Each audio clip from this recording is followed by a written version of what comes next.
Epson LabelWorks. Today I'm with the LW-PX750 and we are going to explore the Edit Format button. So this will be a two-part video. In part one, we're going to do a tour of the Edit Format menu and all of its features, and then stick around for part two and we'll dive into making a label. Now let's take a look. Now let's start by turning the printer on.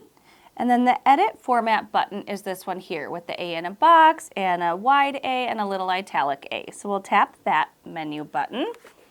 And now this is the Edit menu. So a lot of the features in here you can also find on the shortcut keys on the keyboard, but they're here as well, kind of a scenic route to some of these features, okay? So at the top we have Layout. Now this is going to be like centering your text, left, right, justified, things like that. The next option is Frame and Table. Now a table allows you to create different cells or different blocks of information on the label. And a frame is going to allow you to put a decorative frame around the entire label. There's tons of options in there. Next we have Style. This allows you to apply outline or shadow to your text. The next option is Character Spacing. So here you can set it to none, narrow, normal, and wide. The next option is Border and Line. Now, line is going to be where you find underline or strike through, and border is a little bit different than frame. A border is going to allow you to put a border around maybe a certain element on your label. Sometimes I'll do that around an image or something like that.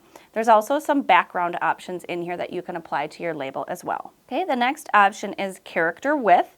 Again, several options in here: normal, narrow, wide, and even small characters. Next we have Bold and Italic, so you can choose to make the text bold, italic, or even both. The next option is Length. Now the printer is going to default to being on an auto length. It's just going to make the label as long or as short as whatever you type in, but if you want it to be a preset length, you can do that as well. The next option is Margins. You know that we are always telling you that you can control your margins and minimize them as much as you'd like, so you can go ahead and play with those settings here.